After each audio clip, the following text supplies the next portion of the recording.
Desde a construção dos idiomas latinos, passando pela arquitetura e pelas artes em geral, e finalmente chegando no cinema e na cultura pop. A civilização romana antiga acabou no século IV, mas o legado deixou pelo menos os romanos serem percebidos até hoje.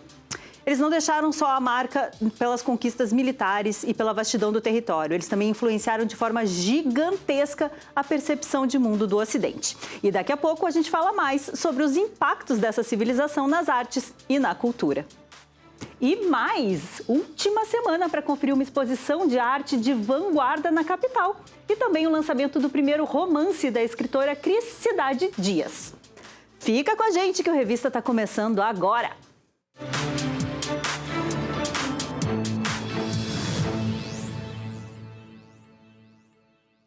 Das arenas de gladiadores às intrigas políticas, a Roma Antiga nunca saiu de cena. Mas será que aquilo que a gente vê no cinema e nas séries é fiel à história? Nós vamos te mostrar hoje como a República e o Império Romano foram retratados na cultura pop, com acertos, exageros e vieses que atravessam décadas. Confere. Espadas, imperadores e multidões em delírio. A imagem da Roma Antiga, que vive no imaginário popular, é grandiosa e muitas vezes violenta. Produções como Gladiador,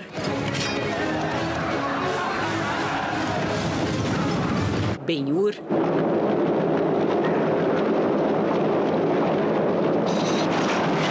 e séries como Roma e Espartacus ajudaram a consolidar essa estética. Grandiosidade, drama político e espetáculo. My father died on this floor. Stabbed 27 times, butchered by men he called his friends. Mas essa fascinação não é recente. Roma era tema frequente nos primeiros filmes rodados. Um dos épicos da história, Cabíria, já retratava batalhas e conquistas do Império. Ao longo do século XX, Hollywood transformou Roma em sinônimo de superprodução, com narrativas que misturam história, religião e entretenimento.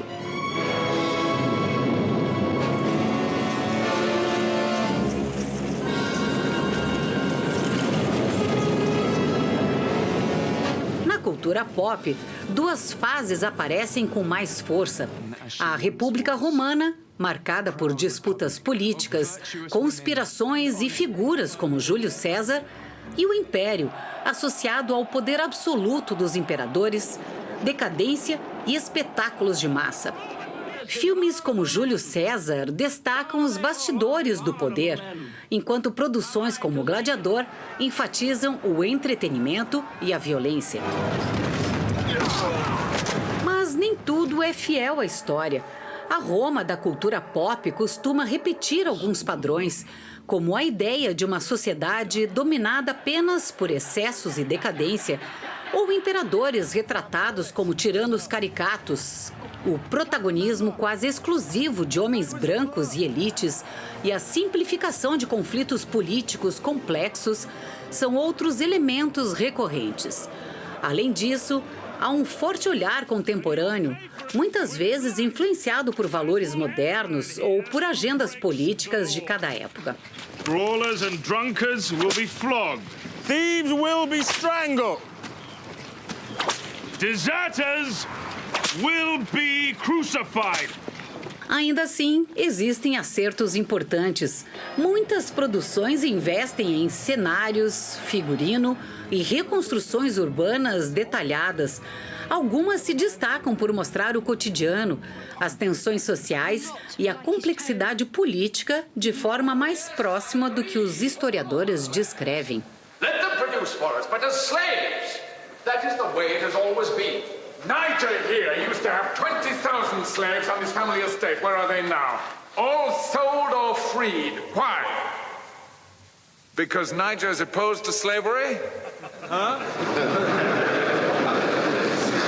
No, because it's no longer profitable to keep slaves. Slaves do not produce as much as free men.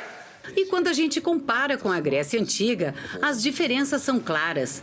Na cultura pop, a Grécia costuma aparecer como o berço da filosofia, da democracia e dos heróis mitológicos, como em 300.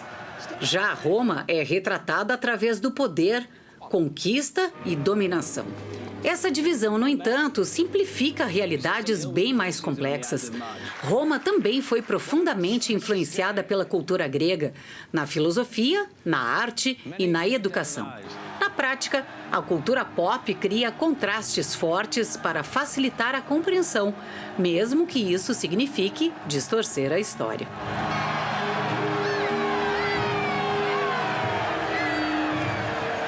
Entre fatos e ficção, a Roma antiga continua sendo reinventada.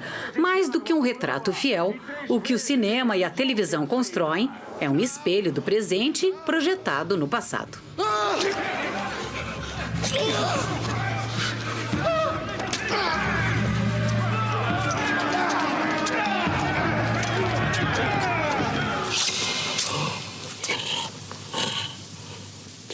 Et tu, Brute!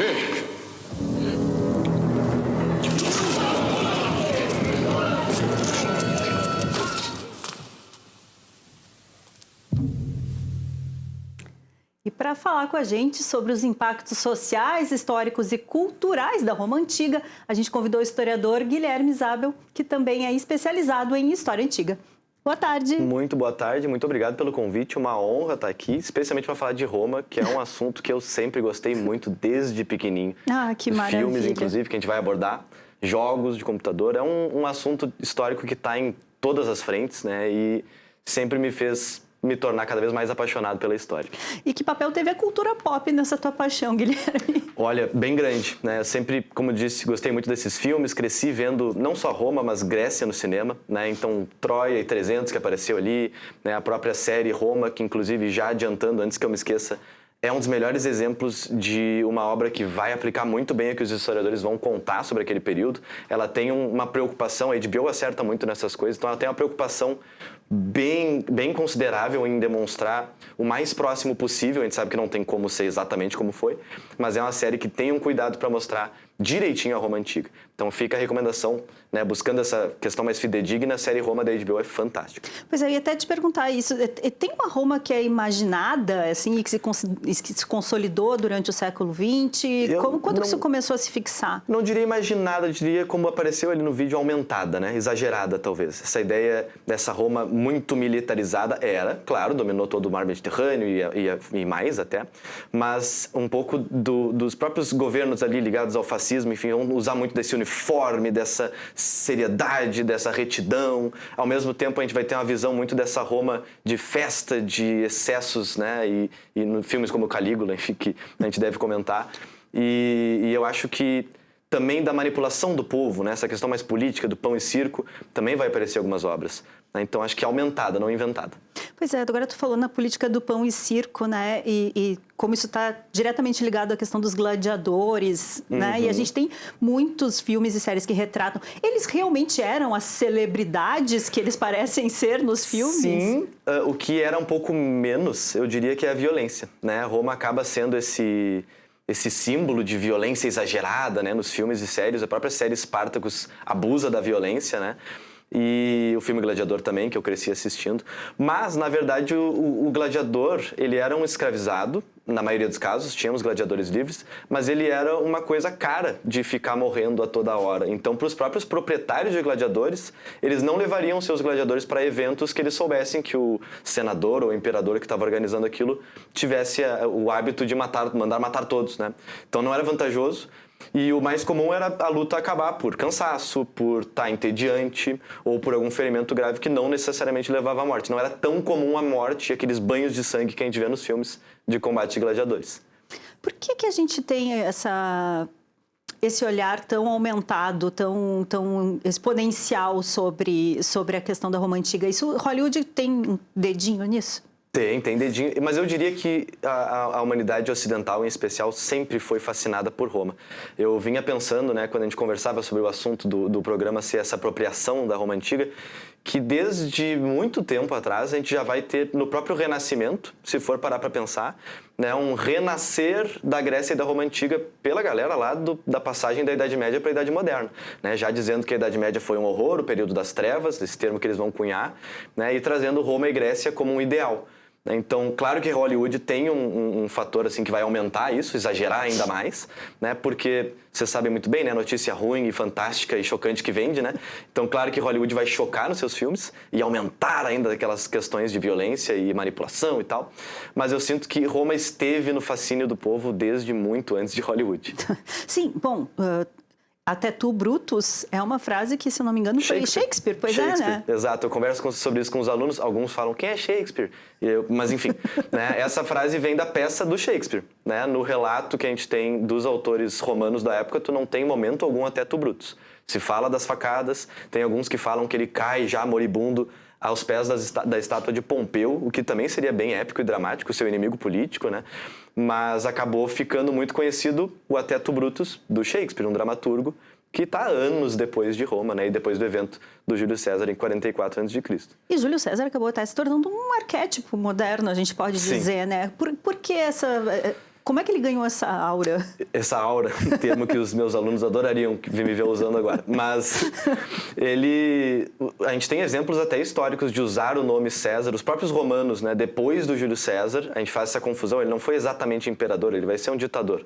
Mas depois, que era um cargo, não um ditador que a gente pensa sempre. Mas depois dele, os imperadores vão adicionar César como um título ao seu nome, né, muito em homenagem a esse cara que foi muito importante para mexer na política romana no final da República. Claro que quem vai fazer isso, o primeiro imperador, é uma espécie de filho adotivo dele, o Otávio Augusto, então claro que vai homenageá-lo. E a gente vê isso até nos próprios russos, tendo os czares, né, os alemães com os kaisers, né, o imperador acaba virando, aliás, César acaba virando sinônimo de imperador, com algumas mudanças ali na linguagem, né. Que loucura.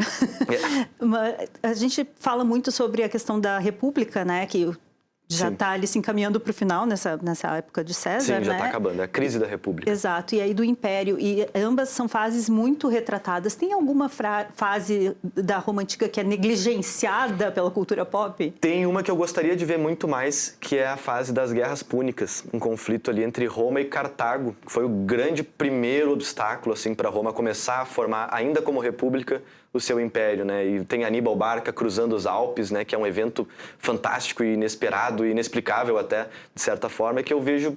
Tem filme italiano lá de 1900 e lá vai pedrada, mas tu não encontra, assim, filmes mais populares que tiveram um apelo das massas sobre essa parte que é importante para Roma se formar como Roma. É quando ela começa a dominar o Mediterrâneo e é um inimigo à altura, né? A cidade de Cartago dominava aquela área comercialmente e tal, então... Eu sinto falta desse momento, Guerras Púnicas. Por que será que tem menos apelo? Não sei. Talvez por se tratar de uma guerra contra um povo africano, não sei se tem um pouco disso. Não tem tanto apelo quanto guerras entre povos que vão vir a ser europeus lá, né? Então, talvez vá um pouco por esse caminho, mas não saberia te dizer por que não. Vou mandar um e-mail para Hollywood, perguntá-los. Não, mas é interessante porque a gente estava falando antes sobre... Na matéria apareceu, né? Geralmente são os homens brancos, sim, né, sim. que são retratados. A gente não tem muito uma variedade, o que não condiz também com a realidade da época, né? Assim, as mulheres não aparecem, sim. né? Os escravizados também são brancos. É muito engraçado isso. Isso, né? É muito legal da série Roma porque se vê muito do papel feminino na própria política, né? As mulheres de famílias que já estavam envolvidas na política participavam ativamente, né? A gente sempre pensa... Quando a gente fala em política romana, a gente acaba pensando numa egípcia / macedônia, que é a Cleópatra, né? Mas que também vai saber fazer uso da política romana para atingir seus interesses, né? Mas, voltando à questão do branco, né? Até me faz lembrar de uma coisa mais da arte, né? Que as esculturas e templos, a gente sempre pensa naquele mármore branco, tanto Roma quanto Grécia, quando na verdade era extremamente colorido. Era tudo muito colorido, até meio cafona, mas as cores se perderam e aí se cria essa imagem até mais estoica, mais reta, simples, né? Aquele branco, aquele mármore puro, né? E talvez também venha de encontro com essa ideia do romano como um branco, né? Pois é, e é interessante que tu falou do mármore puro e antes tu já tinha feito uma menção aqui à questão de como os regimes fascistas se apropriam desse discurso da Roma, de que maneira que se chegou nisso, né, nessa apropriação? Eu vejo que Roma, ela segue ali, especialmente no continente europeu, como não digo um objetivo, mas como algo que todo povo vai querer ser, especialmente esses povos que têm um ideal mais imperialista de dominação, né? Então tu vai ver o próprio Carlos Magno sendo nomeado imperador dos romanos pelo Papa, né, numa ideia de cristianizar a Europa toda e conquistar a Europa e torná-la novamente um império como foi o romano, né, mas os romanos estão ali ainda na Idade Média. Tu vai ver depois a águia romana estando ali nos símbolos do fascismo e do nazismo, até mesmo o Império estadunidense hoje tem a questão da águia, né? Então tem muitas referências a esse povo, acho que muito pelo sucesso que ele teve, sucesso no sentido de conquista, né? Ele domina praticamente todo mundo conhecido, né? Todo o mar Mediterrâneo. Então eu acho que vem daí, né? Desse sucesso e dessa idealização que a própria Hollywood vai aumentar, né? Dessa retidão, desse ser mais estoico e que busca seu objetivo do jeito que tiver que ser e consegue, né? Eu acho que... Pois é, mas em algum momento isso acabou, né? Caiu, todo império cai, né? Exato, todo império cai. Caiu pelos bárbaros, que eles mesmos denominavam bárbaros, né? Os não romanos. Então é curioso, né? É um império fantástico de se estudar, até por isso, né? Que chegou lá nos céus como Ícaro e a queda foi bem longa, né? Bem destrutiva. Bom, a gente separou também aqui alguns filmes nos nossos cartazes, né, que contam um pouquinho mais da história de Roma, da Roma Antiga. A gente começa com Quo Vadis. Retornando de uma campanha militar no estrangeiro, o general Marcus Vinícius descobre que uma nova religião tomou conta de Roma, o cristianismo. Quando Vinícius encontra Lígia, uma seguidora da estranha religião, ele rapidamente se torna louco por ela e tenta ganhar o afeto da mulher. Lígia é relutante devido às crenças divergentes. Para complicar, o louco imperador Nero, que culpa os cristãos pela queima de Roma, inicia uma onda de perseguição. Satiricon de Fellini. Um retrato da Roma Antiga mostrado pelo olhar de Encólpio. Depois de ser rejeitado pelo belo e jovem escravo Gitone, que disputava com o amigo Ácito, pessoal, Encólpio começa uma jornada na qual encontra todo tipo de gente e de coisas. Ele é convidado para uma leitura de poesias que acaba em violência, é feito refém por piratas e é forçado a lutar com um gladiador disfarçado de minotauro em um labirinto gigante. Augustus, o primeiro imperador. Filme feito para a TV que narra a ascensão de Caio Otaviano. A trama utiliza flashbacks, onde um Augusto mais velho conta a vida da filha Júlia, relembrando a juventude, a aliança com Marco Antônio após a morte de Júlio César e como se tornou o primeiro imperador de Roma. E Calígula. Épico histórico que retrata a ascensão e queda do imperador romano Gaio César, também conhecido como Calígula. O filme narra a transformação de um jovem líder em um tirano paranoico, cruel e depravado, focado na busca desenfreada por prazer, poder absoluto, incesto e insanidade. Aqui a gente tem, né, uma citação a Nero, essa citação também a Calígula. Tem imperadores que são retratados de uma forma um pouco monstruosa. Também é exagero ou tem um fundo histórico? Ou as duas coisas? As duas coisas, né? As duas coisas. Mas sim, também há um exagero nesses casos, né? A gente conversava antes sobre o próprio Nero e o próprio Calígula, né? Que eles têm, sim, alguns eventos e momentos bem curiosos da sua vida, mas que vão ser muito aumentados, até mesmo pelos próprios romanos, às vezes por inimizade política. Eram dois imperadores muito amados pelo povo, mas que os senadores, os membros da elite não gostavam. Então, quem construiu a história naturalmente foram os membros da elite, então a gente acaba recebendo essa parte mais exagerada e crítica mesmo desses imperadores chamados imperadores loucos. Claro que Nero vai perseguir os cristãos, Calígula também, né? Mas há um exagero na ideia de que foi no império inteiro, né? Ele mais vai colocar a culpa neles no incêndio, que a gente mesmo coloca uma culpa maior nele, né? Aquela questão dele estar tocando lira enquanto estava queimando. Ele nem estava em Roma quando estava queimando. Ele volta, abre o Palácio Imperial para receber refugiados e tal, mas ficou como vilão porque, enfim, o vilão mais caricato, assim, sempre vende mais, para usar um termo mais nosso, né? E o Calígula tem a famosa ideia de que ele nomeou um cavalo como senador. Mas, na verdade, era um momento em que ele vai estar dizendo para os senadores que eles são tão inúteis, tão imprestáveis, que ele poderia nomear um cavalo e faria um trabalho melhor, né? E aí acaba que vira essa nossa noção de que ele realmente nomeou, mas não. E desses filmes, qual tu tu recomendaria? Tem algum outro que tu recomendaria? Eu sempre vou falar de Gladiador, o primeiro. O segundo, confesso que não gostei tanto. Né? Ele vai ser um pouco mais hollywoodiano ainda, eu acho, né? E vai tomar algumas liberdades um pouco... Enfim, mas o primeiro eu sou um fãzaço. Ele é um filme que é fictício, né? Ele vai ser mais uma alegoria de Roma. Claro que com essa questão do exagero da violência, com essa questão do pão e circo como uma manipulação da população, quando na verdade, tanto em Roma quanto Grécia, a gente tinha uma coisa chamada evergetismo, que o historiador Paul Veyne vai chamar assim, que é quase que uma exigência da população para que os ricos e poderosos oferecessem esse tipo de coisa. Obras públicas, jogos públicos. Né? Então não é uma coisa tão maquiavélica de manipulação do povo que o filme vai trabalhar, mas como obra eu adoro, né? Como filme em si eu adoro. Como historiador tenho minhas ressalvas. Gladiador, então, é um que eu 100% colocaria nessa lista. O Calígula eu mais ouvi falar do que vi, não cheguei a ver, sei de cenas muito picantes, né? Mas que vão aumentar muito essa ideia desses excessos. Né? Esses excessos também vão estar atrelados a autores romanos do final do Império que vão estar, digamos que, associando essa crise do Império Romano ao fato deles terem assimilado muitos povos, dominado muitos povos, e aí a cultura deles está estragando a cultura romana pura, de novo, né? E por isso que o Império estaria ruindo. E aí se exagera nessa questão das festas, do consumo de álcool e até mesmo de maquiagem, que é uma coisa muito do Oriente ali, que os romanos vão começar a usar e, nossa, é o fim do mundo. Esses são erros históricos mais recorrentes nas obras que retratam essa época, ou tem algum que chama mais atenção? Eu acho que seriam esses, né? Esse exagero da violência, especialmente na questão dos gladiadores, né? Porque não dá para dizer que Roma não era violenta. Sim, a gente tinha muitos assassinatos políticos, o próprio Júlio César vai levar 27 facadas no trabalho, né? Mas... nos gladiadores, como eu disse antes, as mortes não eram tão frequentes, né?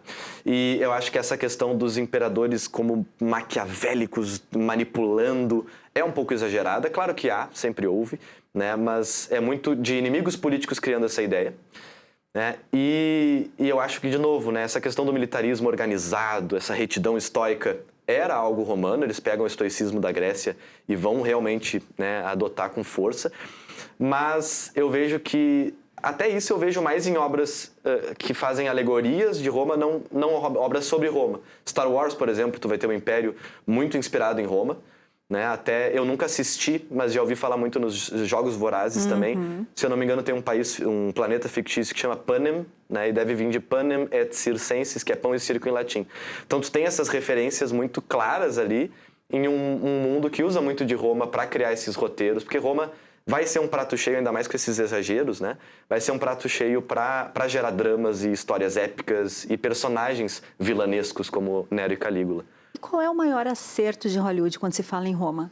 O maior acerto de Hollywood, eu falaria da série HBO. Eu falaria da série Roma da HBO. Aquela ali é um acerto, assim, claro que vai ter seus detalhes que poderiam ser diferentes. É uma história que vai inserir personagens criados para a série, né? Os dois protagonistas são nomes baseados em textos do Júlio César, mas não tem nada de histórico nos dois ali, né? E aí eles vão se meter em várias aventuras, mas o pano de fundo é perfeitamente ilustrado, né? Toda a crise da República, o César e o Pompeu disputando poder, depois a relação do César com a Cleópatra, a ascensão do Augusto, né? Do Otávio Augusto, é tudo muito bem representado. O acerto que eu diria é essa série, é maravilhosa.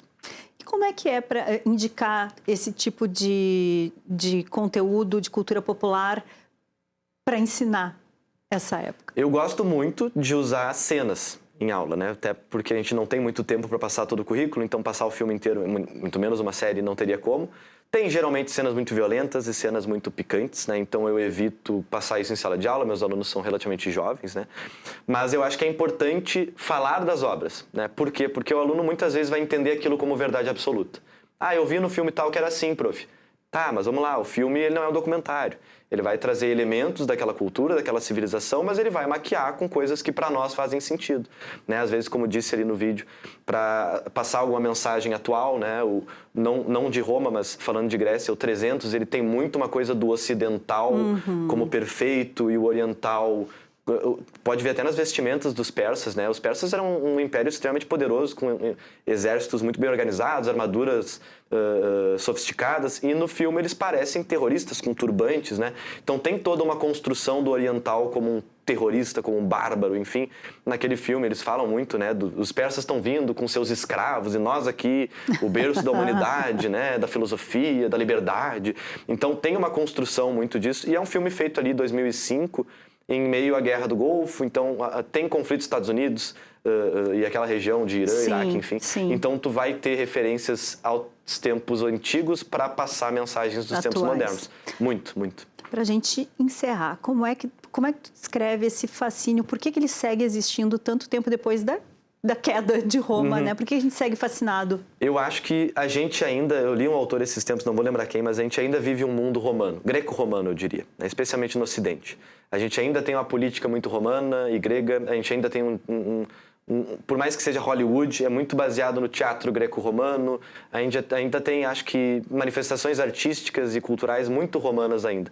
Então eu acho que talvez por a gente se identificar tanto, e mesmo quando a gente aumenta, é algo que a gente se identifica ainda, acho que por isso que faz tanto sentido e faz tanto sucesso. Perfeito. Muito, muito obrigada, Eu Guilherme. que agradeço. Foi um prazer te ter aqui com a gente. O prazer foi meu. Bom, depois do intervalo, a gente te mostra uma exposição que celebra os 50 anos do grupo de artistas Nervo Óptico, no Marx. A gente já volta.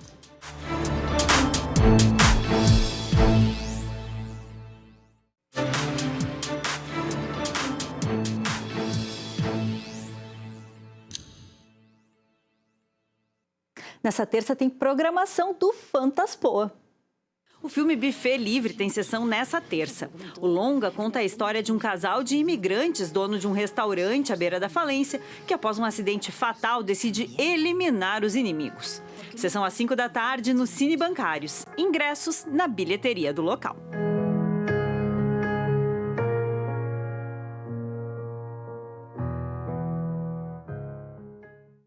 E o festival segue em outra sala de cinema também. No Capitólio, um dos destaques é a frequência Kirlian. Moradores de uma pequena cidade são aterrorizados por um programa de rádio que narra histórias horríveis. Muitos acreditam que é o programa o responsável por provocar os acontecimentos. Um dos convidados da transmissão vai tentar se apropriar desse poder. A sessão rola às 2:45 da tarde e os ingressos estão disponíveis no local. En el próximo bloque, si es que hay un próximo bloque, la noche del cometa llegó finalmente a Kirlian. Fin del mundo o trampa turística. Continuamos enseguida. E te liga nessa, essa é a última semana para conferir uma verdadeira celebração da arte de vanguarda. A gente te mostra agora um pouquinho da exposição Nervo Óptico 50 anos, um manifesto que está em cartaz no Marx. A reportagem é do João Streck. Arte, Memória e Vanguarda. O Museu de Arte do Rio Grande do Sul revisita o próprio passado. A exposição Nervo Óptico 50 anos celebra o início da arte de vanguarda em Porto Alegre, em um movimento que começou no próprio Marx, reunindo artistas em sessões de criação coletiva e muito debate. A mostra atual tem obras produzidas entre 1976 e 1978, além de trabalhos inéditos que exploram a fotografia não apenas como imagem, mas como processo. Essa produção que atuava numa ideia de ruptura, de rompimento, tudo parece assim familiar para a gente dentro de uma linguagem histórica de arte contemporânea. Mas, no entanto, o que essa exposição quer mostrar é que se hoje essa produção ela é familiar, é porque lá atrás, né, houve artistas que abriram caminhos e possibilidades para a produção que viria posteriormente. Então, esse é o objetivo dessa exposição. Mais do que uma celebração ou um registro cultural, a exposição é uma oportunidade para o público conhecer um grupo que explorou novos meios e linguagens.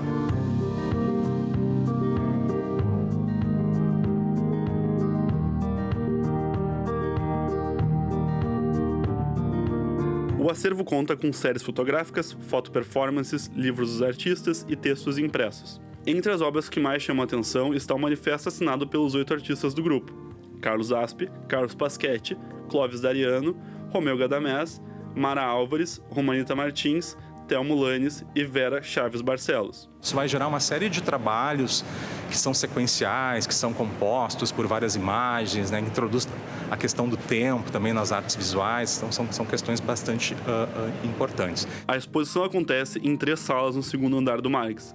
A visitação é gratuita e pode ser feita de terça a domingo, das 10 às 19 horas. Visitas para grupos e escolas devem ser agendadas pelo e-mail educativo@margs.rs.gov.br.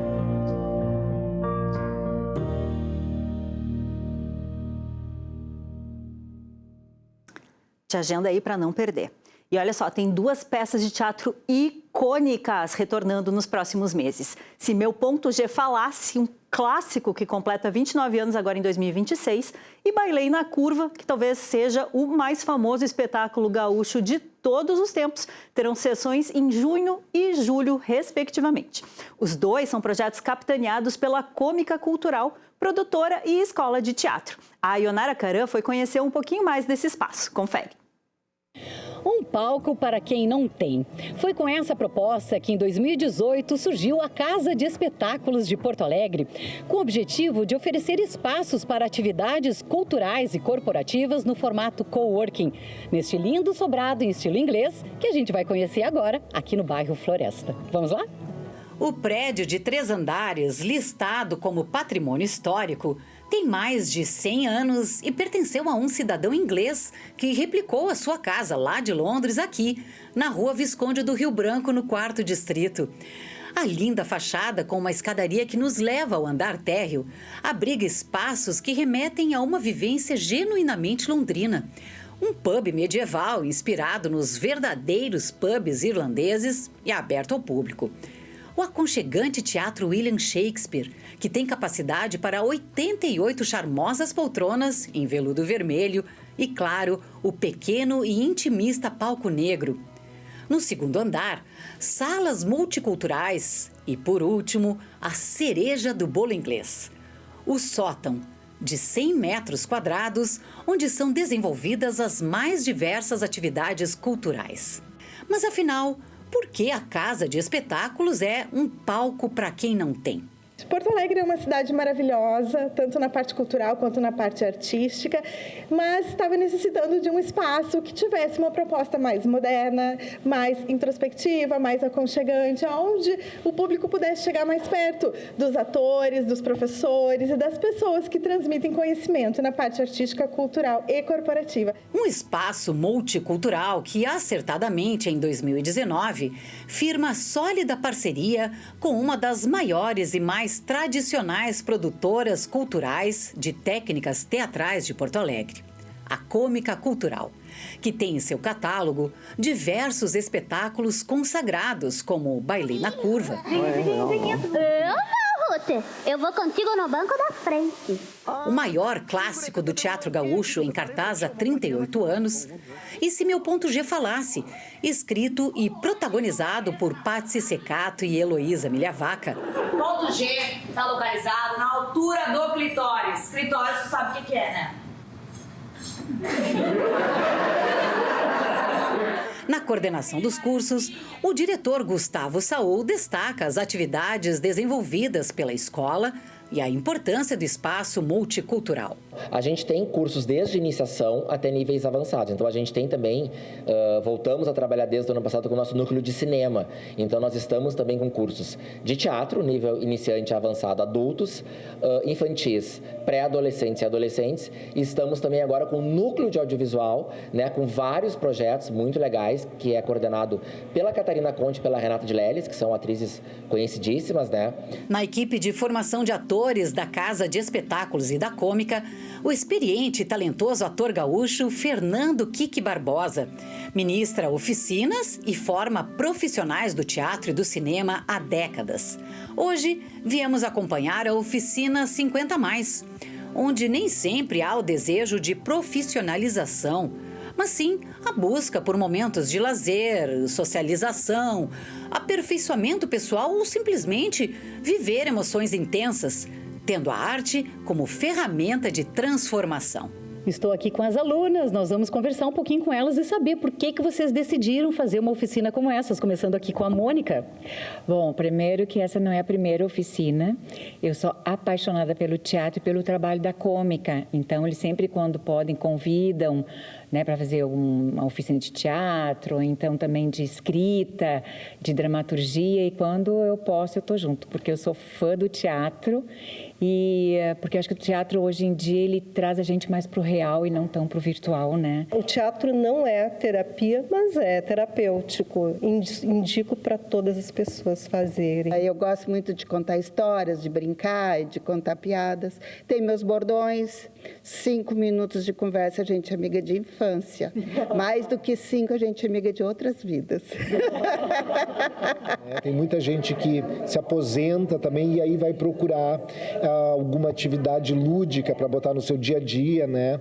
E eu acho que tem essa coisa muito bacana que essas oficinas proporcionam no tempo que a gente está vivendo, que é esse encontro humano, né? E poder fazer amigos, poder encontrar pessoas e poder se experimentar também. A outra oficina que eu ministro aqui já há alguns anos é o Laboratório de Pesquisa e Montagem, e aí sim já é um trabalho que dura praticamente 10 meses, né, de março a dezembro, onde a gente tem uma montagem no final. E essa oficina ela é direcionada para pessoas que já têm alguma experiência. E para encerrar em grande estilo, e como boa plateia que somos, vamos aproveitar para apreciar os textos que essas oficineiras prepararam para hoje? Com vocês, as alunas 50+ da Casa de Espetáculos e da Cômica Cultural. Silêncio, por favor, o show vai começar. A natureza feminina e façam com que transborde da cabeça aos pés toda a implacável crueldade. Olha para mim. Ultimamente, de vez em quando, eu sinto que seu pensamento está longe, longe. Você olha sem ver. Eu preciso saber, essa viagem vai ser longa? 6 meses, 1 ano? Eu não aguento ficar 6 meses, 1 ano longe de ti. Porque eu fugi com o outro? Eu fui. Você também iria. Eu queria te falar há muito tempo que eu queria ir embora. Mas quando eu chego perto de você, eu não consigo. Que os maridos saibam que suas mulheres possuem os mesmos sentidos que eles. Veem, ouvem, possuem paladar, tanto para o doce quanto para o amargo. Palmas para elas e viva o teatro!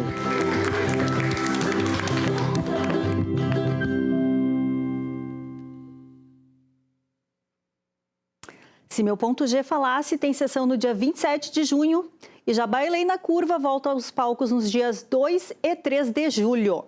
Para conferir os horários, os locais e os ingressos, é só dar uma passadinha ali na página da Cômica no Instagram.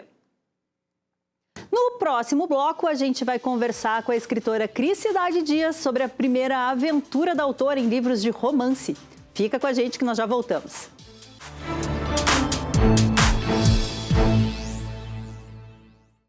Como será que vai ficar o tempo durante o feriado? O Lucas Canever, que está por dentro disso, pode nos contar agora. Oi, Lucas!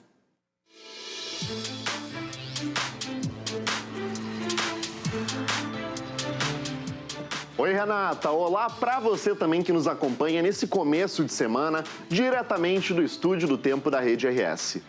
Depois de um fim de semana ensolarado em todo o Rio Grande do Sul, a chuva deve voltar ao território gaúcho.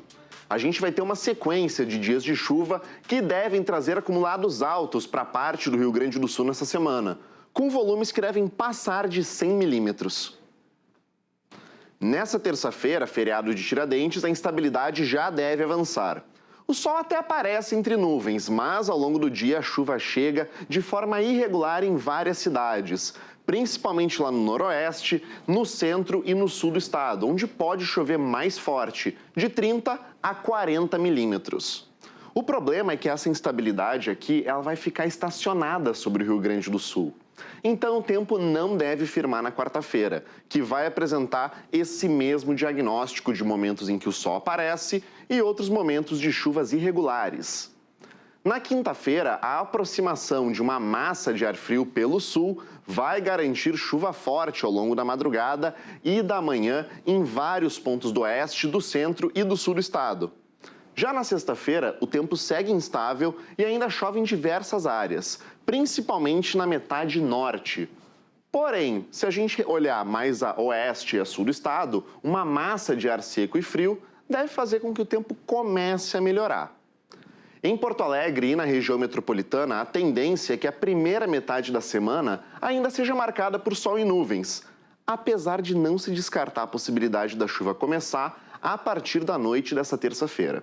A chuva mais forte deve chegar na capital só a partir de quinta. Mas vamos focar nessa terça-feira. Chegou a hora de dar o nosso giro pelo estado e ver como o tempo fica amanhã em algumas cidades. Na Serra Gaúcha, em Gramado, as mínimas ficam na casa dos 18 graus, com máximas que podem ir até os 27.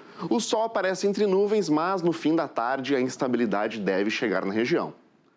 Em Uruguaiana, lá na fronteira oeste, a situação muda um pouco porque deve começar a chover um pouco mais de cedo lá e a temperatura vai dos 18 até os 28 graus.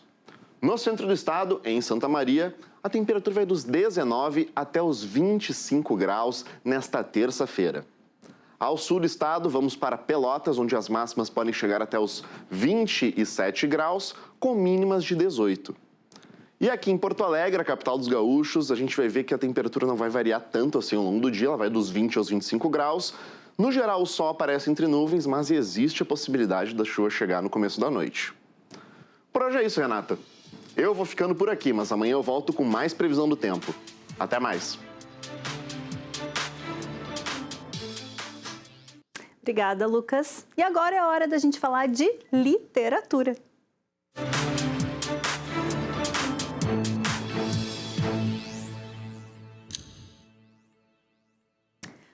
Com mais de 50 títulos publicados para o público infanto-juvenil, a autora Cris Cidade Dias agora nos convida para uma jornada que atravessa 5 séculos de história latino-americana. Com o romance A Mulher que Ouvia os Quadros, publicado pela Casa de Asterium, a escritora nos convida a acompanhar a jornada de Clarissa, que parte do Brasil em direção a Toledo, na Espanha. No meio do caminho, ela acaba presa, o que desencadeia uma jornada íntima de autoconhecimento. Para trazer mais detalhes sobre a trama e de onde surgiu essa inspiração, nós estamos aqui com a Cris. Boa tarde, Cris. Boa tarde, Renata. É um prazer poder estar conversando aqui sobre esse livro, sobre esse novo projeto. Né? O prazer é todo nosso. Me conta um pouquinho como é que surgiu a Clarissa. Pois a Clarissa surge... Eu gosto de dizer que as histórias, elas estão no mundo, né? Eu gosto de dizer isso, que as histórias estão no mundo e sempre... Na minha vida de escritora para literatura para infância, sempre aconteceu assim. Tinha uma história que eu tinha que contar. Então, a Clarissa nasce de uma viagem que eu fiz a Toledo. E eu chego em Toledo, dentro da catedral, que é uma catedral maravilhosa, que é o centro da cidade, é o coração da cidade. Um guia turístico está orientando um grupo e diz assim: essa peça foi feita com o primeiro ouro que veio da América. Essa frase, pronto, ali acabou para mim aquele momento, eu digo, eu tenho que saber mais sobre isso. E aí começa uma pesquisa. Na verdade, o livro não começa ali, mas a pesquisa começa. E era uma história que eu achava que eu tinha que conhecer, como latino-americana, como porto-alegrense, como gente que pensa na vida, eu tinha que conhecer. E aí começa a desencadear essa história. O tema da prisão, do isolamento, ele perpassa toda a obra. Ele já estava contigo desde o início, quando tu concebeu a história, ou ele foi surgindo ao longo do processo? Curioso tu perguntar isso. Porque tem o seguinte, eu tenho, dentro da literatura para a infância, uma moça, uma vez, uma estudiosa, resolveu estudar a minha obra. E ela pegou os primeiros 8 livros e ela chegou à conclusão que todos os meus personagens estavam sempre presos. Agora, tu me fazendo essa pergunta, que é uma coisa bem curiosa, eu penso... Né? Eu acho que essa questão sempre tem coisas dentro da gente e, né, que estão presas, que elas precisam... E eu acho que Eu sou escritora por isso, né? Tem algumas histórias que pingam pra gente, que a gente tem que contar, e outras coisas que a gente acha que tem que sair da gente mesmo, que é mais do que só pra mim, né? E, bom, a escrita também nos conecta, né? E também nos tira desse lugar de isolamento. É bastante interessante que isso. tenha, Não, né? por isso que eu achei muito curiosa essa tua pergunta, que ela me fez bem, assim, ela me fez refletir sobre... Porque eu acho que o inconsciente, o jeito que a gente está no mundo, é muito mágico, né? Então, quando a gente se dá conta das coisas, é muito legal. É verdade. Tem uma outra questão que perpassa bastante o livro, que é essa questão dos 500 anos de um clã feminino, né? Como é que essa questão da feminilidade, ou do feminino, do ancestral, se encaixa na história? O que acontece? Existem algumas comunidades no mundo inteiro que nem puderam escrever suas próprias histórias, né? Por questões políticas, por questões ideológicas, mas acontece que as tradições, elas vão passando na sutileza da vida, talvez na sutileza do feminino e na força, né? Então, nessa história, tem uma missão que é passada de mãe para filha, né? Que elas vão, que dentro desse universo feminino, elas têm que recuperar algo, né? Eu nunca sei se o que eu vou falar é spoiler ou não, porque a história tá assim... tem que cuidar um pouco. Então, e eu acho que isso acontece na vida, né? Tem conhecimentos, a gente... isso aqui eu aprendi com a minha avó, né? E que isso aqui veio da minha bisavó. E tem coisas que vão nos moldando e nos fazendo ser quem a gente é e que vem de uma maneira sutil e delicada, mas que nos constitui, né? E eu acho que isso é bem bacana. Isso passa pelo livro. E a questão da prisão é porque, às vezes, acontecem coisas na vida da gente que a gente não suporta. E daí a gente se fecha, né? No caso, ela tá presa de verdade. A Clarissa começa contando a história, isso não é spoiler, ela começa contando a história, ela tá presa por um motivo bem objetivo, que ela ainda tá querendo entender, mas é um motivo objetivo. Por isso que eu acho que a frase que motiva toda a história é: o que a gente protegeria em troca da nossa liberdade? É uma questão profundíssima. É essa questão que me motivou a escrever esse livro. O que é? O que é coletivo, o que é privado, o que pode ser... E é uma escrita bastante diferente da escrita infanto-juvenil, né? Como é que é conversar com esse outro público, o público adulto? Pois é, na verdade, as histórias, elas pingam, né? Essa história me chegou e ela me chegou com essa linguagem, né?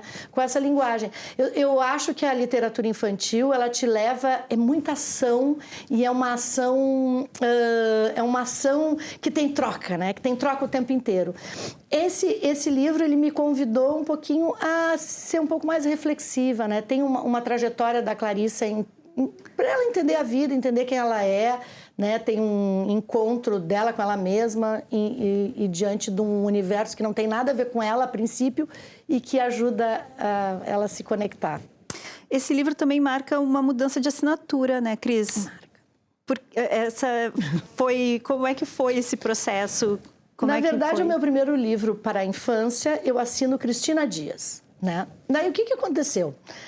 Esse Cristina Dias se transformou em Cris, porque eu não conheço nenhuma pessoa que me chama de Cristina, né? Então ela se transformou em Cris, ficou Cris Dias. Quando eu fui escrever para adulto, eu pensei: meu Deus, eu não posso ser Cristina Dias nem Cris Dias nesse universo. O que mais eu sou? Eu tenho essa cidade ali no meio, eu digo, eu vou ser essa Cris Cidade Dias nesse momento.